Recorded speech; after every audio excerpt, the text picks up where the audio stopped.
Hello students, welcome to you on my BioWorld YouTube channel. Today we discuss about topic respiration in animals of class 10th by me. I hope you are all well at your home in this time. So आप इस video को अंत तक देखें। आज की video बड़ी interesting होने वाली है, तो आप इसको लास्ट तक देखना ना भूलें। तो चलिए शुरू करते हैं आज का topic respiration in animals. Respiration is a very important process of living beings. Many animals having different type of respiratory organs. So, in simple unicellular organism like amoeba shows simple diffusion of respiratory gases, and many other animals have different type of respiratory organs. Firstly, we started. I have a request. Please like, share, and subscribe my channel for further videos, and press the bell icon. Get information we uploaded a new video. So let's start respiration in animals. And respiration definition is that it is a biochemical process where are many metabolic activities involved in the respiration. बात करते हैं respiration in amoeba through their cell membrane.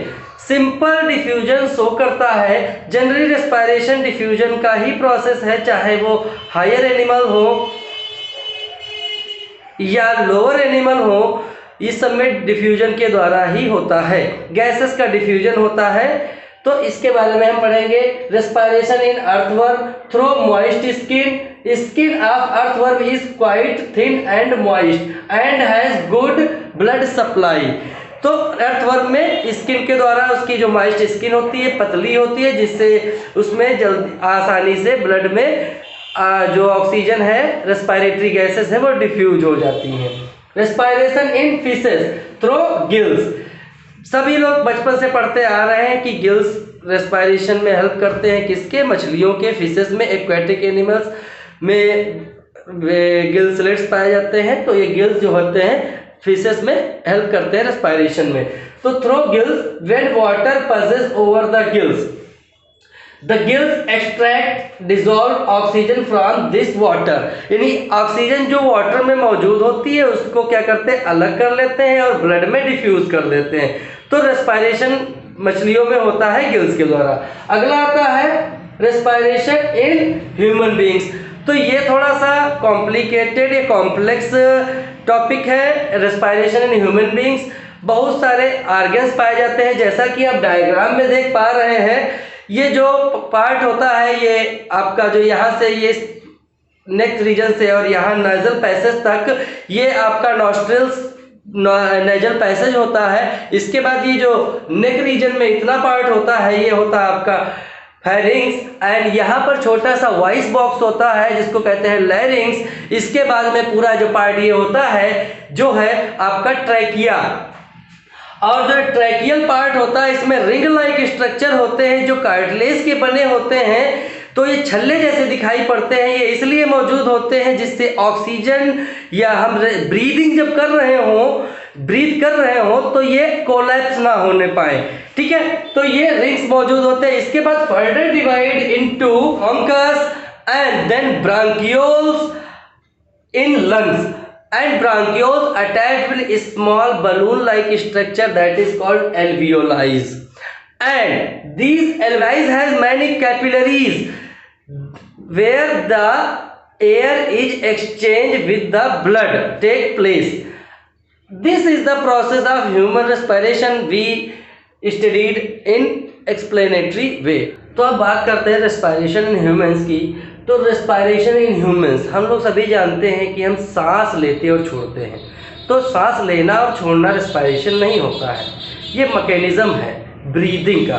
Breathing means होता है सांस लेना और छोड़ना, breathing in, breathing out. ये एक फिजिकल प्रोसेस है। ब्रीदिंग क्या है? फिजिकल प्रोसेस है, और जो रेस्पिरेशन है वो बायोकेमिकल प्रोसेस है, जहाँ पर कंबशन ऑफ फूड होता है और जिससे एनर्जी रिलीज होती है। तो ये डिफरेंस आपको समझ में आ गया होगा, ब्रीदिंग क्या है और रेस्पिरेशन क्या है। तो रेस्पिरेशन इन ह्यूमंस में पहला स्टेप हम ब्रीदिंग से, यानी कि अगर मैकेनिज्म पढ़ेंगे तो हमें ब्रीदिंग पढ़नी पड़े। तो ब्रीदिंग जो है वो है मैकेनिज्म के वे में। तो function of respiratory system is to breathe in oxygen for respiration and to breathe out CO2 produced by respiration.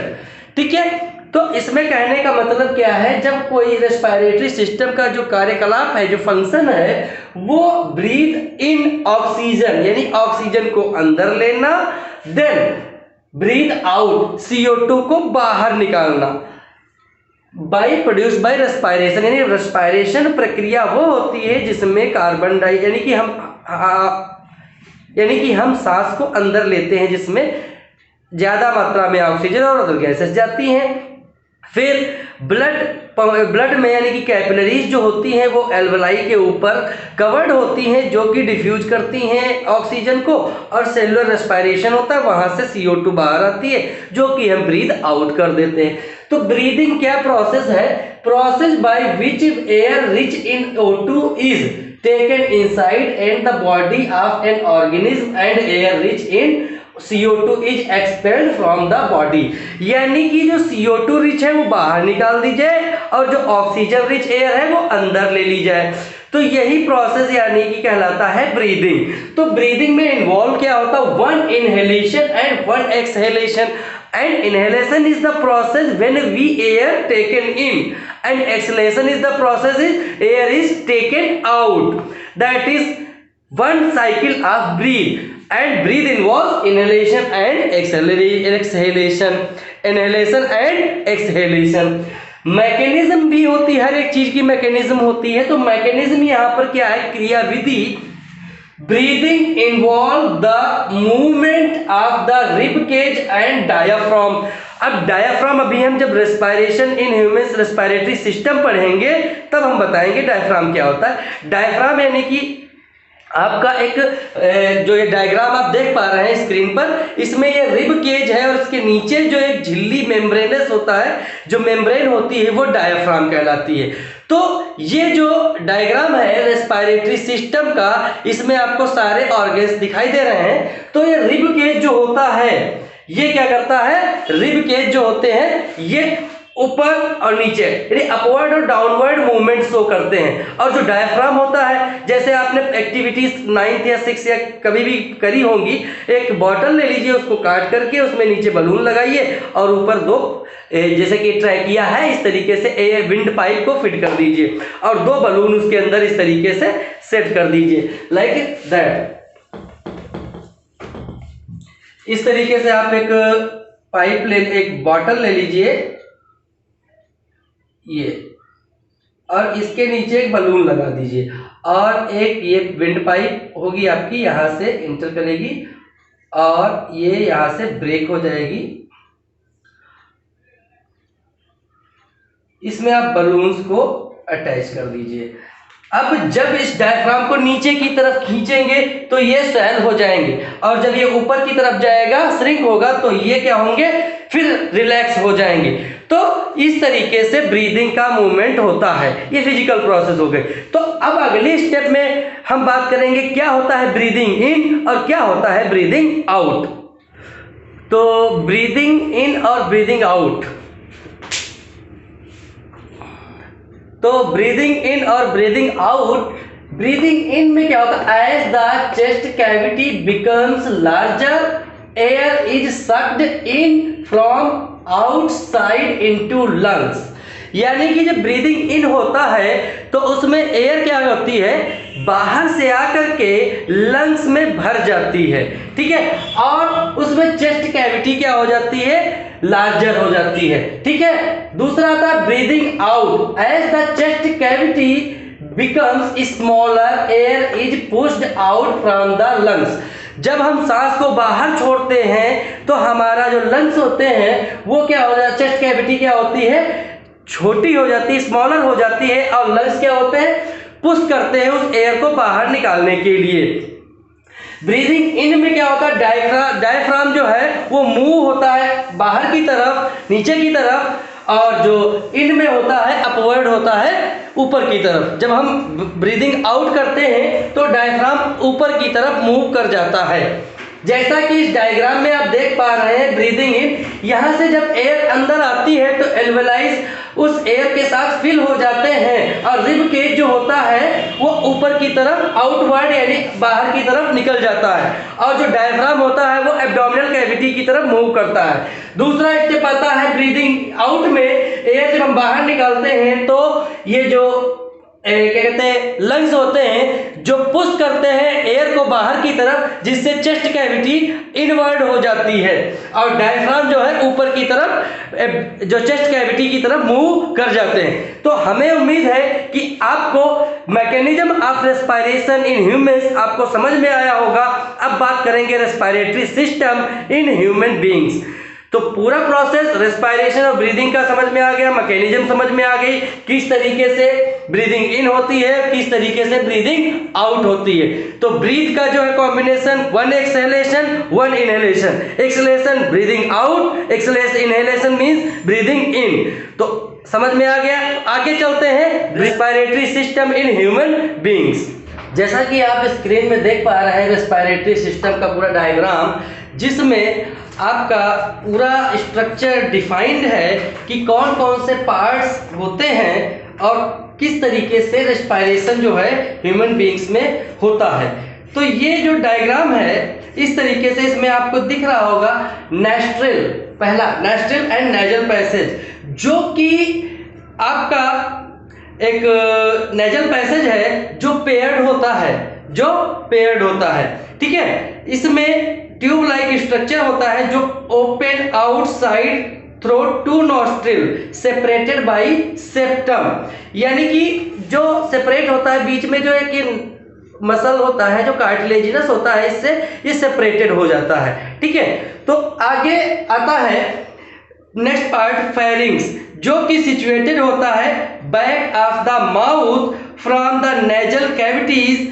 The air moves into the pharynx which passes in common area to both digestive tract and windpipe. So there is a structure that is voice box and larynx, okay, जो कि sound करता है जब voice पास होती है, जिससे वो sound करता है, ठीक है। तो इसे के पास में एक कार्टिलेजिनस फ्लैप होता है जो एपिग्लॉटिस के ऊपर होता है, जिसको कहते हैं एपिग्लॉटिस, जो कि फूड पार्टिकल को विंड पाइप में जाने से रोकता है, ठीक है।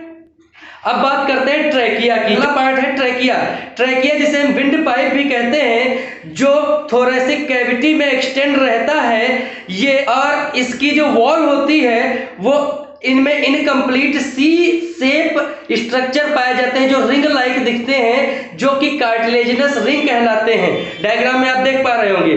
This keep the trachea in dilated position and prevent it from collapsing. जब हम सांस लेते या छोड़ते हैं तो इनको कोलैप्स होने से यानी आपस में चिपकने से पूरी पाइप को बचाती है, ठीक है। तो अगला, और इसमें भी होता क्या है, म्यूकस रहता है जो चिपचिपा पदार्थ होता है, जो डस्ट पार्टिकल या अन्य माइक्रोब्स को अपने में चिपका लेता है और जिससे वो लंग्स तक नहीं पहुंचते हैं। जैसा अगला पार्ट आता है ब्रोंकाई एंड ब्रोंकियोल, जो कि आपको डायग्राम में नजर आ रहा होगा। At its lower and trachea splits into 2 primary bronchi. जैसा कि आप जब डायग्राम देखते हैं फेफड़े का तो उसमें आपको 2 स्प्लिट दिखाई पड़ते हैं, तो वो होते हैं सिंगुलर कहते हैं ब्रोंकस, और प्राइमरी जो 2 प्राइमरी चीजें उनको हम ब्रोंकाई बोलते हैं प्लूरल वे में, और जो सिंगुलर होता है वो ब्रोंकस होता है। तो right bronchus is divided into 3 bronchi with extend separately into the 3 lobes of the right lung, यानी कि जो ब्रोंकाई है, जो ब्रोंकस है, राइट ब्रोंकस है, वो डिवाइड हो जाता है लंग्स के अंदर पहुंचने पर, ठीक है। इसके बाद में जो ब्रोंकस होता है वो छोटे छोटे ब्रांकियोल में डिवाइड होता है, जो स्मॉलेस्ट ट्यूब होती हैं जिनका लगभग 0.5 mm डायमीटर होता है, जो प्रत्येक each bronchiole terminate into sac like structure that is called alveolus. या एल्वियोलर सैक। जो एल्विलाइज होते हैं छोटे छोटे बलून लाइक स्ट्रक्चर, वो ब्रोंकियोल के साथ अटैच होते हैं, जहां पर ऑक्सीजन और कार्बन डाइऑक्साइड का एक्सचेंज होता है, डिफ्यूजन प्रोसेस होता है, कहाँ, ब्लड में। तो ये जो एल्वियोलाइज है ये फंक्शनल यूनिट भी लंग्स की कहलाती हैं। अब लंग्स की बात करते हैं तो lungs are very delicate organ and it is highly elastic hollow membranous bag like structure situated in the thoracic cavity. Rib cage protect from the lungs along with the heart. The broad lower surface of the lung rests on a sheet of muscles that is called diaphragm. तो students ये जो chapter हमारा था, ये जो topic है हमारा respiration, ये होता है कंप्लीट। तो इसके कंप्लीट होने पर हमें क्वेश्चन आपसे पूछ रहे हैं, what prevent entry of food into wind pipe. तो इसका आंसर आपको कमेंट बॉक्स में देना है। आपने अगर वीडियो अच्छे से देखा है तो आप इसका आंसर दे सकते हैं। और हमें उम्मीद है आपको ये वीडियो जो है अच्छे से समझ में आया होगा, ये टॉपिक आपको क्लियर हो गया होगा। और मुझे आशा है अगर आपको वीडियो अच्छा लगा है तो लाइक और कमेंट करना ना भूलें। Thank you for watching.